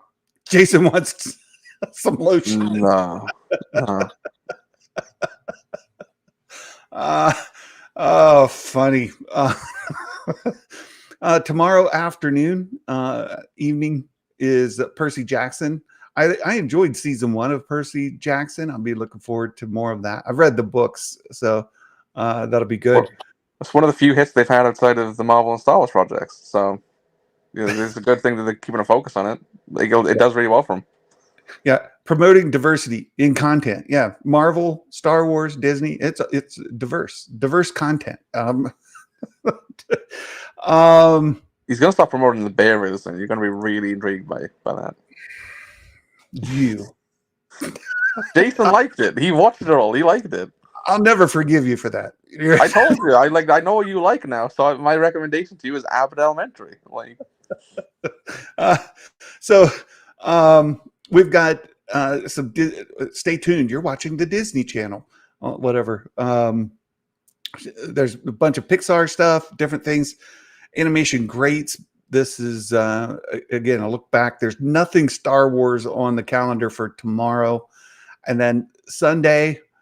We've got some Disney princesses again. What's up? Jason's back on stage. That's great. Yeah, he's live. That's very good. He's very good. Yes, we do have a musical, a Jolly Holiday musical celebration right there. Oh, that's you. That's when you go on stage. Yeah, okay, yeah. Featuring Santa right there. Hopefully, you can steal Jason away from Rob for us. That'll be very helpful. Yeah, maybe I'll run into Jason in the back. Backstage. It looked weird, Santa, right? Because remember, Jason's dressed as a Disney princess. To see a Santa Claus running out holding a Disney princess, there's going to be some questions, right? Carrying Jason, bodyguard style, yeah, like your Kevin Costner Santa. Oh my goodness, we got some other, Disney stuff, and then it kind of ends Sunday evening with a simulcast for those of you who have Fortnite. I think this is a simulcast on Fortnite. Yeah, we can get a Peely Wolverine back bling. I know that just sounded like absolute nonsense what I just said to you, but that's cool. I don't know what you're talking about. Disney Legends Award Ceremony. They can give George another. I don't know who they're. Probably Kathleen. I don't know who the Disney Legends they're awarding this time. Some Disneyland stuff. Some things about Disney you didn't know. Blah blah blah. And that's it. That's the entire schedule. So really, tonight is for Star Wars fans. This is where. Oops. I hit the wrong button. Sorry about that. Tonight is where the meat and potatoes is, right? Uh-oh. Look who decided to jump in on the fun. Oh, he just wants to prove he's not a suspect. That's why he's here. He wants an alibi. He's got an alibi. Jason, I've got proof. Jason's not in. He's not in the cockpit, at least. Yeah, no. How you doing, Rob? Hey, what's up? Hey. What? No. I just heard we were talking about Acolyte, man. I love Acolyte, dude. I can't wait. Did you finish it? What? No, you don't have to finish the great ones. What are you talking about? You know, it's never gonna live up to the first 2.5 episodes, right? Like it's just too good. So yeah, man, I can't wait. I can't wait. Well, no, we appreciate your participation in the chat. It's been fantastic. Oh, what? No, that wasn't me. It's fake. It's fake posters. It's not. Don't believe everything you see on YouTube, folks. You know, like yeah. So as we bring Rob in at the very end of the stream, let me just ask: if you were to have a wish list, and your wish could be granted for D23 Star Wars this weekend, what would your wish be that they would grant? Oh, they're handing the movies off to Gilroy and his company and staying out of it. They won't ever do that. But other than that, I just want to see more Avatar. They got James Cameron's going to get an award, right? And we're going to have Avatar 3, so I can't wait. I heard a weird rumor about Avatar, Rob. I don't know if it's true, though.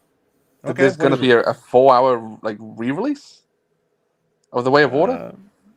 They've been talking about a longer one for a while now. I told you the lady, I forget her name, she was in charge of visual effects production on the original Avatar. Mm-hmm. She did an interview with Light the Fuse. That's they're now the official Mission Impossible podcast, but at the time they weren't. They were just fans covering all things Mission Impossible. She was also head of visual effects on a lot of the films.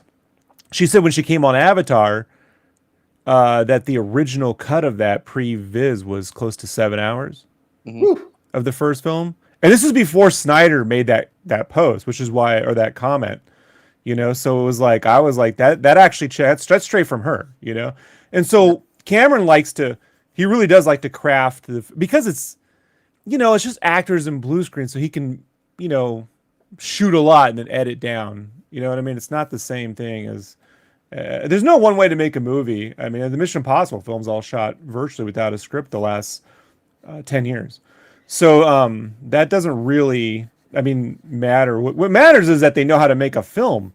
And I'm just, you know, I just don't know if Lucasfilm knows how to make anything right now that feels like a film at this point. I know Jason's gonna be like, oh, Dial of Destiny felt like a film, but did it? I mean, it had the production value, but had a good man and a go. I mean, we had the same go-kart race in Axel F. I think executed a little better. Yeah, Dial of Destiny didn't do it for me either. So, Bespin, what would be your wish fulfillment if you could just make a wish and get it granted in D23 this weekend? What would your wish be? I don't know. Maybe they're throwing the film slate out and going with something fresh. I would say to be allowed on set at all future productions without being chased by security guards.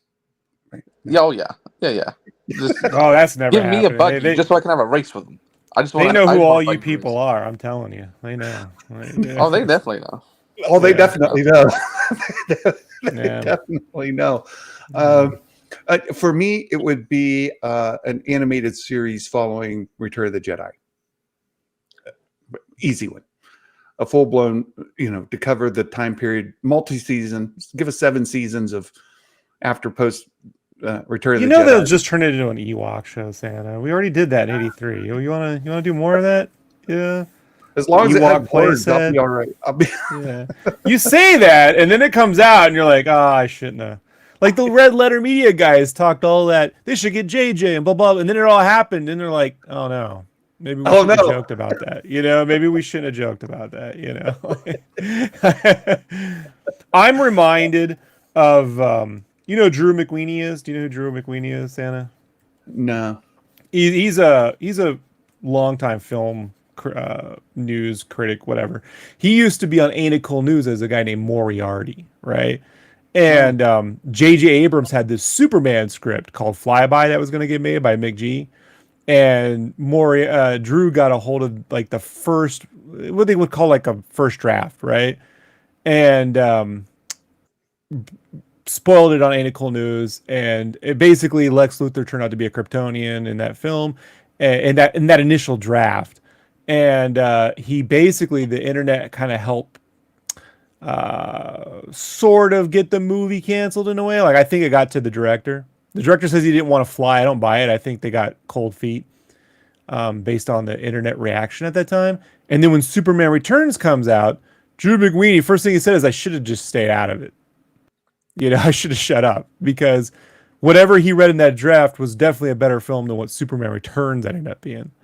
So like I'm always careful like about when people hear ideas, they everyone gets a different image in their head. If I tell you right now something generic, a Jedi goes to a spaceship, each one of you is going to imagine a different spaceship. Yeah. You're not going to have the same one in your head. Let me give you.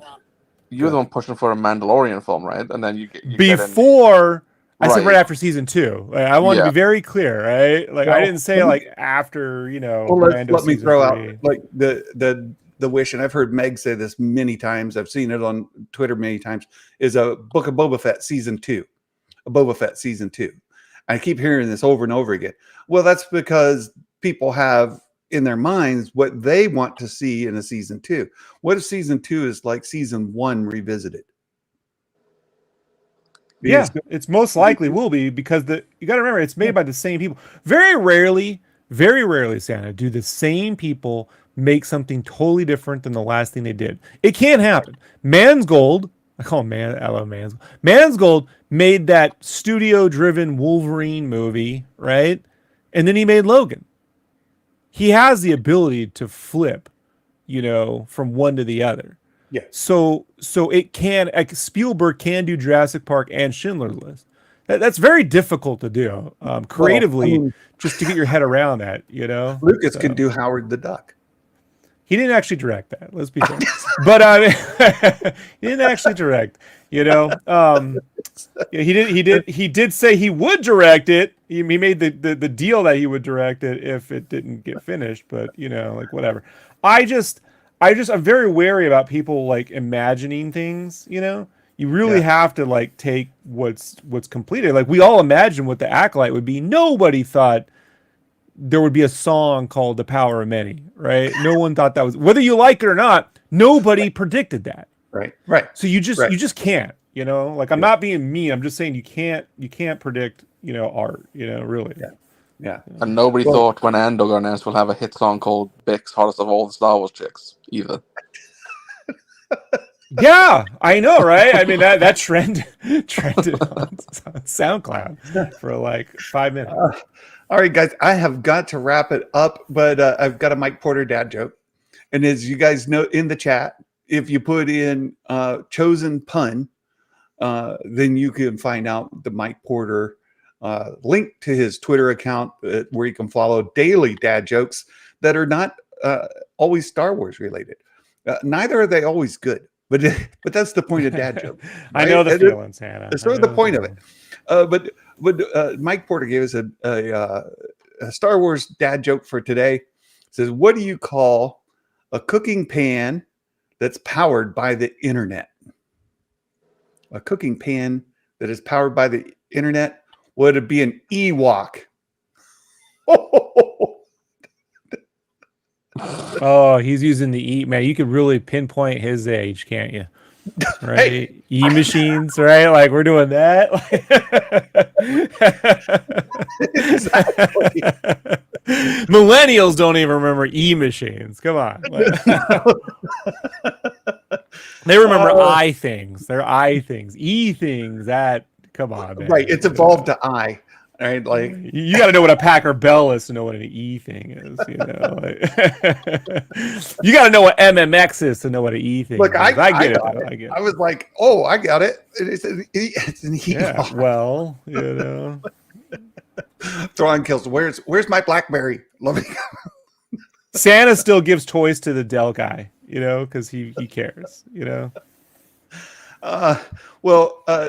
Thanks for being here, you guys. It's been fun to kind of get back in the saddle to talk about Star Wars, talk about the news of the week. What would be the worst thing? I want to end on hate. Santa, what would be the worst thing they could announce for you? You know, like the creator of the Bear is doing a Star Wars series. That would be Santa's nightmare. Yeah. Worst thing would be it would probably be a cancellation announcement, like canceling the Ray movie, right? Like it's been just canceled. Yeah. What about you, Bespin? Oh, I don't know. I have no idea what the worst thing they could do on that stage is. Maybe giving in to like certain people on the internet and being like, "Here's a General Grievous movie," like something weird. Like I don't want that. What are you, Rob? Oh, 4 more years of Kathy. Right? Like, well, I'm being facetious. I'm going to say brace yourself for that one. yeah, I think I'm pretty sure that's going to happen. Yeah. Well, then I win. I'm the only one who got his wish. You know. Yeah, because I brought this on myself, really. Well, I think some people are speculating her contract is up in October, and they're not going to renew it this time for real. I'm more bothered with Filoni. I've told people forever his writing isn't good. It works in animation because you can cut corners in animation. Look, I love X-Men 97. If you filmed it as is, it wouldn't work. It'd move too fast. But that's the beauty of animation and drawings is you can, jump frames and do things differently. And Filoni's stuff, he's used to working with 20-something episodes and getting a lot of latitudes with animation. And in live action, I just don't feel any of that work. So I'm actually bummed that he's, sort of the story guy and whatever. I mean, he can get better. I'll give him the benefit of the doubt, but I don't know if he thinks he needs to. So we'll see. You've drugged my feet in for one more prolonged show. Is Meg did a video earlier this week about the canon, the state of canon, and the viewpoint of Lucasfilm and Dave Filoni specifically, as it relates to what's the definition of canon and how do they view it. And Dave's position has basically been each storyteller has a different perspective on a particular story. None of the storytellers is the Bible. It's the culmination of all of them. So if you're told the same story 4 times by 4 different storytellers, you might get 4 different tellings of the same event. Different details, different aspects, different perspectives. But in some combination of all 4 of those would be canon. Yeah, that's what every audience is looking for. 4 different movies that are virtually the same, right? That maybe don't actually tie into one another. That sounds about what they're making, Santa. It's more like we told one in a comic, we told one in a novel, we told one in animation, we told one in live action, we told another one in a movie. All 5 of those. Maybe Filoni work on actually making a big movie hit before he starts telling everyone how to run their movies. Like, how about that? Well, I'm just saying, like all 5 of them may tell the same story, but they have different details about. And one of the examples that Meg gave is that Rey met Poe before the Force, the Last Jedi, or she met him during the Last Jedi. There's 2 different versions based on if you read the book, the novelization or you read or you watched the movie. Dave's perspective is both are true. Well, can both be true? She met him before and she met him after. Well, maybe the point is she met him. I started going, well, that's so the authorities, when he gets a question, if he was in 2 different places at the same time, you could say, yeah, both are true. I mean, the facetious guy in me says, Neither one of them has authority over the other. They're both of equal weight. I hear you, Santa, but this is all college. I went to art college, and I took writing classes and I had screenwriters, and this is all academic stuff. In the really real world, in the commercial space, people don't react to this very well at all. That's why when Kurosawa made Rashomon, it was he did it before 7 Samurai. It was a low budget thing. To tell the story from a few different angles was actually a budgetary deal. It wasn't so he could say, "Oh, I'm going to make all these movies that are linked together but none of it actually matters, and it's all different." And if you kind of want to pick and choose what you want, that sounds like a person and a studio, especially a studio, that is unwilling to make a decision. And in all creative endeavors, Santa, as I'm sure you know, their key thing to do is to be able to make decisions. If a director can't make decisions on set, you have no movie. It just falls apart. And if a studio can't make decisions and run with it, even if they adjust, fine, but they have to make a decision. They want to make something for everyone, but nothing for anyone specific. And I just don't believe in this way of doing things at all. Like, I don't see it garnering mass support. And the only thing they're riding on is just people's love of something they know they've loved in the past. But do they really love what's being made? Are they anticipating? And if I tell you, if a lot of the stuff wasn't called Star Wars, no one would be paying attention to it. Rebel Moon included, right? Mm-hmm. Like, Rebel Moon was once Star Wars, and now that it ain't, who cares, right? So, yeah. Well, I don't really have a problem with, like you said, as somebody with an art music background, hearing a piece of music performed by different orchestras, different bands, different people, different arrangements, it's still the same. Yeah, but you're not spending $100 every weekend, every summer to go see that same thing, are you? No, I'm just saying. So that's what they're wanting to do. Plus, to buy the concerts merchandise, you're not buying the Philharmonic pajamas, right? Are you? The key points of it, like even a different arrangement of a piece that includes some of the same chords or same progressions in it, but maybe changes the pace of them or spaces it out differently, still has the same elements of that core piece. So for me, I don't mind if I see in one story Ray met Poe before this event, in a different story she met him after that event. That to me doesn't matter. So it doesn't bother me that like one doesn't retcon the other. I feel the same way about the Ahsoka novel, or but that's because these things shouldn't be canon. Like, this is ridiculous, Anna, that they think everything's a video game should be a video game, and theoretically it takes place in this timeline, but it's a video game. And a comic book series is where we develop all these ideas, and if the good ones will probably make it to live action the way Marvel does it. Could you imagine, Santa, if every DC comic right now was canon to James Gunn's universe, or if every Marvel comic was canon to the MCU? You think it's bad now with Disney Plus and all the Disney shows. Can you keep track of all these things? The fact that they're asking Star Wars fans to is virtually criminal. I mean, I've never agreed with it. It's untenable, and it only gets you, as you know, in the parlance of wrestling, it's a hot shot move. You hot shot it, and you got nowhere left to go after that. You can only go backwards. Once you say everything's canon, you can't escalate that. You can only pull it back when it breaks, and it just builds just builds disappointment long term. Yeah. Bespin, where do you fall in the canon discussion? Well, I agree with Rob. I think it was a mistake to make everything canon as they planned, because they have a history of just backtracking and retconning things that. So it's meaningless to me at this point. Unless it's in a movie or show, I don't believe the canon anymore. Well, and what Dave's saying is what you see in the movie may not even be. That's just one person's perspective. It doesn't mean that the book is wrong.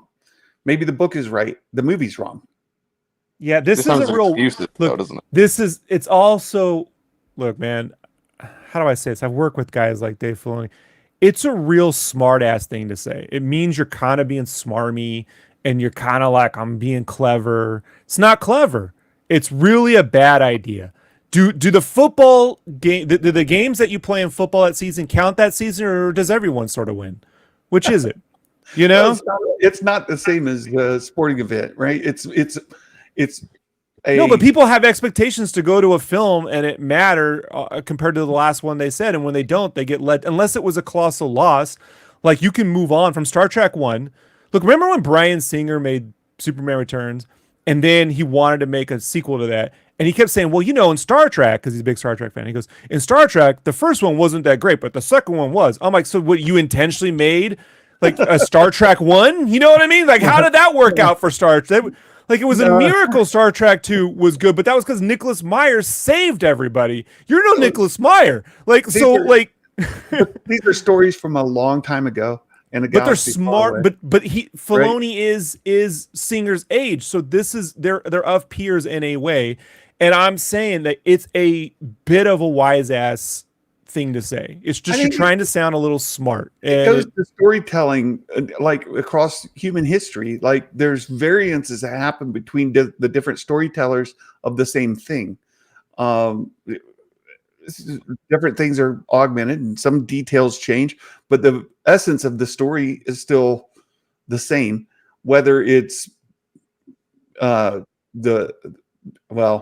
think a bunch of bad examples right away that I don't want to fall into. Yeah, because they generally suck. He was going to say the Acolyte. He was going to say the Acolyte. No, I was going to say like the Hunchback of Notre Dame, right? Hunchback of Notre Dame, or you can go into the Phantom of the Opera, right? There's different stories that tell the same thing. There's the musical version, there's the animated version, there's the original movie version, there's the book version, and all of these have differences. Say the Hunchback of Notre Dame. You still have the same elements there. You've got a hunchback character that lived in the Notre Dame, in the cathedral, the bell ringer. You still had some basic story elements.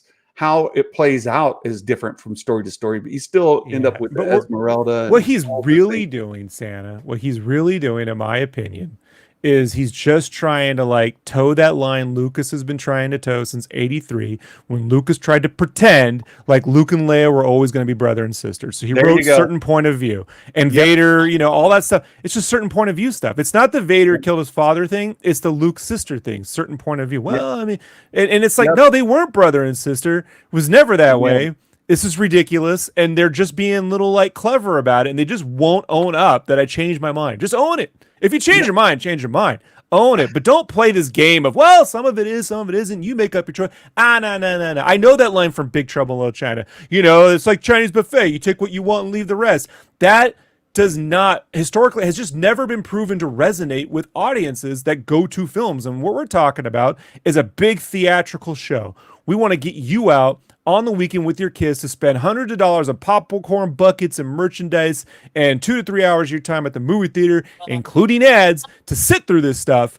And those little answers don't endear anybody to anything. It just gives them a little smile. It's got that little Filoni smile. Yep. Well, you're right in that Lucas created the mess, and they're just doubling down on it rather than deciding that was a mistake and moving forward. Doing better.